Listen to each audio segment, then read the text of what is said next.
ధనరాజ్ నమస్కారం. నమస్తే మేడం. మీరు జుట్టు కట్ చేసుకొచ్చారు. లేదు, నేను తిరుపతి మొక్కు అది అలా పెరిగి ఇప్పుడు స్టాండ్ అలా ఉందా? నేను లాస్ట్ టైం నేను అనుకున్నాను మనం నటించిన సినిమాలో ఒక సీన్ ఉంది కాబట్టి ఆ సీన్ మళ్ళీ అవాయిడ్ చేయడానికి మీరు ఏమైనా జుట్టు మళ్ళీ మీరు జుట్టు పట్టుకుంటారు లైవ్ లో కట్ చేసుకొచ్చానని కాదండి. బేసిక్ అందరూ ఏమైతుందంటే సినిమా రిలీజ్ అయిన తర్వాత సినిమా బాగా ఆడింది దేవుడా అని చెప్పి మొక్కు తెచ్చు. నేనేంటంటే చాలా కాన్ఫిడెంట్ గా దేవుడా పని అయిపోయిన దగ్గర తర్వాత నీ దగ్గర రావడం ఎందుకు, ముందే వస్తున్నాను మంచి సినిమానే తీశాను కదా అని ఇచ్చేసాను. సో అయితే భగవంతుడు కనికరించి కటాక్షించి టీజర్కి చాలా మంచి రెస్పాన్స్ వచ్చింది. అండ్ ఒక సీరియస్ ఫిల్మ్ ధనరాజ్ మీ నుంచి ఎక్స్పెక్ట్ చేయరు ఎవరు, కానీ మీ వాయిస్లో ఏం బేస్ అండి. డైలాగ్ చెప్తుంటే ఒక్కొక్క డైలాగ్ అది చాలా మంది ధనరాజ్ అన్న పేరు ఒకటి వాయిస్ ఒకటి చూసి కొత్త వాళ్ళు ఏమనుకుంటారంటే వీడేమో 6-7 అడుగులు ఉంటాడు, ఇలా ఇలా ఉంటాడు, నువ్వు నీ వాయిస్కి నీకు సంబంధం లేదేంటి అనేవాళ్ళు అందరూ. నాకు అలా జరిగిపోయింది మ్యానుఫ్యాక్చరింగ్ డిఫెక్ట్. జబర్దస్త్లో మీ జర్నీతో కంపేర్ చేస్తే this is a very different అవతారం. అవును అవును. సో రాఘవ క్యారెక్టర్ ఎలా అనిపించింది మీకు? యాక్చువల్లీ ఈ సినిమా కథ వచ్చి విమానం అని ఒక సినిమా వచ్చింది, మీరు చూసుంటారు. విమానం అనే ఒక సినిమా డైరెక్టర్ శివప్రసాద్ యానాల్ గారిది ఈ కథ. ఆయన రాసినప్పుడు విమానం ఇది 2 రాశారు. ఇప్పుడు విమానం నేను డైరెక్షన్ చేస్తానండి అంటే అప్పుడు నేనే సముద్రకని గారి దగ్గర తీసుకెళ్ళి మంచి స్క్రిప్ట్ విన్నానన్నా, ఈయన నాకు స్కిట్లు రాస్తూ ఉంటారు, మీ గోల్ ఏంటి అని అడిగితే డైరెక్షన్ అన్నారు. నాకు సముద్రకని గారు తెలుసు, మీరు చెప్పిన కథలో ఆ క్యారెక్టర్ సముద్రకని గారు బాగుంటారంటే నేను కూడా అదే అనుకున్నాను అన్నారన్న. మీరు ఏంటి వింటారంటే ఆయన విన్నాడు. విన్న తర్వాత అది ఇమీడియట్లీ పిక్ అయింది. అయిపోయిన తర్వాత సార్ ఇంకో కథ రాశారు కదండి, అప్పటికి ఆ సినిమా టైటిల్ ఏం లేదు. అందులో మరి రాఘవ క్యారెక్టర్ నాకు చాలా బాగా నచ్చింది, మరి ఏం సార్ నాకు ఇస్తారా ఈ కథ అని. నేను పట్టుకొని తిరుగుతాను, ఎవరైనా ఓకే అన్నారంటే చేద్దామని అనగానే అంత ఇన్స్పైర్ చేసిందండి. అంటే రాఘవ లాంటి కొడుకులు నాకు తెలిసి కోర్టులో ఒకరు కూడా ఉండరు. సముద్రకని గారి క్యారెక్టర్ పేరు దశరథ రామం. దశరథ రామం అంటే ఇప్పుడు రామం అన్న రాఘవ అన్న రాముడికి 2 పేర్లు కదా. తండ్రి కొడుకులాగే, అంటే తండ్రి షాడోనే కొడుకు అని నమ్ముతాను నేను. అందుకని ఫస్ట్ పోస్టర్ మీరు చూస్తే 2 తండ్రి కొడుకులు ఉంటుంది. మా టైటిల్ కూడా రెడ్ కలర్లో ఉంటుంది. మంచి ఇలా గీశారు కదా. ఎందుకంటే బ్లడ్ రిలేషన్ కదండి రెడ్. వాళ్ళిద్దరి మధ్య ఏదో ఒకటి చెప్పాలనుకున్నా. మీరు అడిగినట్టు రాఘవని నేను ప్రేమించినట్టుగా నాకు తెలిసి నేను చాలా క్యారెక్టర్లు చేసినా కూడా ఆ టైంకి అది కొంచెం ఇన్స్టెంట్ ఎనర్జీ ఇచ్చింది. కానీ నాకు ఎందుకో ఆ రాఘవ క్యారెక్టర్ చేసినప్పుడు అరే ఒక మంచి కిక్కు ఇంకా మళ్ళీ రాదేమో, మనం ఇంట్లో ఎప్పుడైనా సరే ఏం సినిమా చేసామంటే రే రామం రాఘవలో రాఘవ క్యారెక్టర్ చేశాను అని చెప్పుకోవడంత తృప్తినిచ్చిందండి. భలే కాంబినేషన్ మీ ఇద్దరిది. అవునండి. అండ్ తండ్రి కొడుకుల కథలు ఇలాంటి ఎమోషనల్ స్టోరీస్ ఈ మధ్య చాలా తగ్గిపోయాయి. సో రఘువరను బీటెక్ కానీ విఐపి కానీ డాన్ కానీ ఇట్లా చేసాము. నేను అదే భయపడ్డాను. ఈయనేమో ధనుష్ గారికి ఫాదర్గా చేశారు, శివకార్తికేయన్కి ఫాదర్గా చేశారు, ఇట్లా పెద్ద పెద్ద వాళ్ళకి చేశారు. మరి నేనేమో కమెడియన్ కదా, నేను వెళ్ళి క్యారెక్టర్ తండ్రిగా మీరు చేస్తే బాగుంటుందని అడిగితే ఆయన ఏమంటారో అని ఆలోచించాను. ఆయన ఏమన్నారంటే రే నేను ఎవరికైనా ఫాదర్గా చేస్తాను, కానీ ఆ క్యారెక్టర్ ఏంటి, దాంట్లో ఎంత పొటెన్షియాలిటీ ఉంది అని, ఈ క్యారెక్టర్ నేను చేస్తున్నాను ఎవరికైనా చెప్పు అని ఫస్ట్ ధైర్యం ఇచ్చిన సముద్రకని గారు.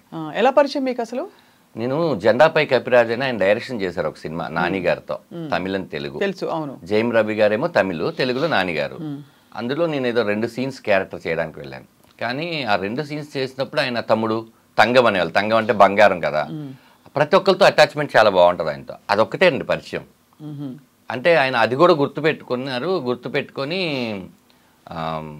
విమానం కథ విన్నారనమాట. ఆయన ఏంటంటే అరే లైఫ్లో మనం చాలా సినిమాలు చేస్తూ ఉంటాం, కానీ తృప్తినిచ్చే పాత్రలు మనం వెతుక్కొని వచ్చినప్పుడు మాత్రం వదలకూడదు, అవి మాత్రం మనం చేసేయాలరా, ఎనీ కాస్ట్ మనం చేసేయాలని. అదే అలాగండి. ఆయనే ఈ సినిమాకి ముందు తమిళ్ కానీ తెలుగు కానీ, అందుకని ఆయన ఉన్నారని Tamil Telugu same date release అనుకుంటున్నాము.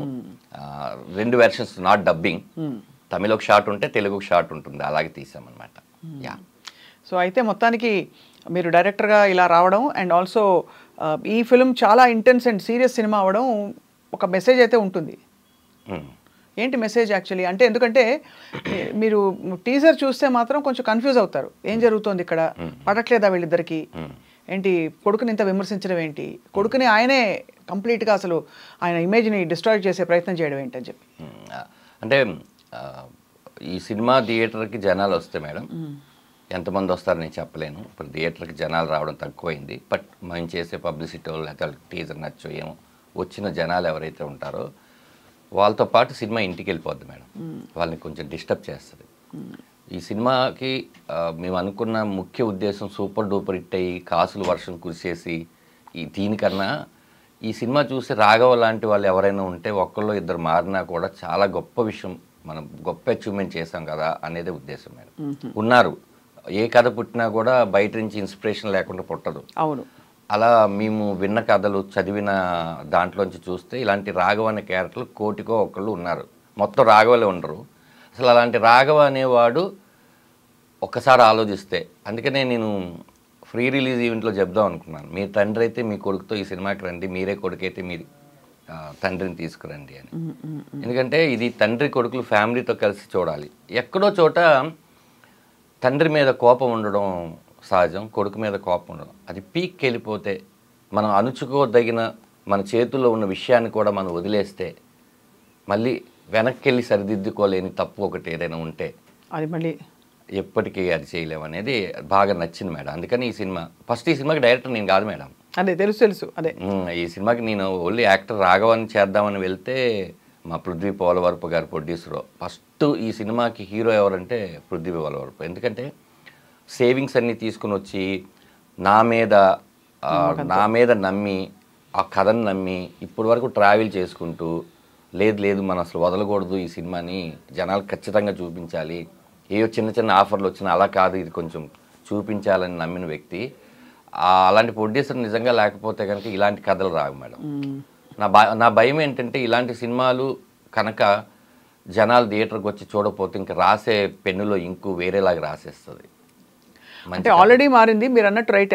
అడపదడప ఇలాంటివి వస్తూ ఉంటుంది, అప్పుడప్పుడు ఒక హోప్ ఉంటుంది, మంచి కథలు మనం చెప్పగలం అని హోప్ ఉంటుంది. ఎక్కడో మలయాళం సినిమాలు చూసి మనం భలే తీశారా, తమిళ సినిమా చూసి భలే తీశారా అంటే మన దగ్గర వచ్చినప్పుడే అది ఎందుకో చిన్న చూపు ఉంటుంది. ఇందులో సెన్సిబిలిటీస్ తెలుస్తున్నాయి, కొంచెం డిఫరెంట్ గా ఉంది, కెమెరా లైటింగ్ మొదలుకుని ఆ లుక్కే డిఫరెంట్ గా ఉంది. డెఫినెట్ గా ఉంటుంది మేడం. కానీ ఇంత సీరియస్ సినిమా మీరు రిలేట్ కాగలిగారా? మీరు అంత కామెడీ చేశారు కదా. అంతే మేడం. అంటే ఇప్పుడు నవ్వించడమే ప్రపంచంలో అన్నిటికన్నా చాలా కష్టమైన విషయం. ఒక హాస్య నటుడు ఖచ్చితంగా నవ్వించాడంటే మిగతా రసాలన్నీ ఈజీగా చేసేస్తాడనేది నా ఉద్దేశం. వాళ్ళకి మనం కరెక్ట్గా త్రో చేయకపోతే అప్పుడు ప్రాబ్లం వస్తుంది. కానీ ప్రతిదీ చెక్ చేసుకొని, సముద్రకని గారు మాట చెప్పారు నాకు, ఆయన డబ్బింగ్ చెప్తూ ఆయన చెన్నైలో ఏడ్ చేసి కౌగిలించుకొని ఆయన ఆఫీస్కి రమ్మన్నారు. అరే కొన్ని షాట్లు నేను ఒక పెద్ద డైరెక్టర్, ఆయన పేరు చెప్పకూడదు, అందుతో పోల్చి చెప్పారు ఆయన. అర్థం లేకుండా ఒక షాట్ కూడా పెట్టలేదురా. కొన్ని కథలు మనం కోరుకుంటాం, కొన్ని కథలు వచ్చి నువ్వే చేయాలని చెప్తే అదే ఈ కథ నిన్ను డైరెక్షన్ చేయమని కోరుకుంది, అందుకని ఇన్నాళ్ళు నువ్వు వెయిట్ చేసావేమో. అది ఈ సినిమా తర్వాత నేను ఇంకా దుర్మార్గమైన పాత్రలు, కోపము తెప్పించే పాత్రలు చేయనురా, ఇలాంటి సినిమా నాకు తృప్తినిచ్చిందిరా అన్నారు. అంతకన్నా నేను సక్సెస్ ఏం కోరుకుంటాను. ఎందుకంటే ఆయన నేషనల్ అవార్డు గ్రహీత, చాలా సీరియల్స్ చేశారు, డైరెక్షన్ చేశారు, పెద్ద సినిమాలు చేశారు. అలాంటి వ్యక్తి పొగుడుతుంటే మనం తప్పు చేయలేదు, మనం తప్పు చేసినా ఎవరికి తెలియలేదు, అలా జరిగింది మేడం.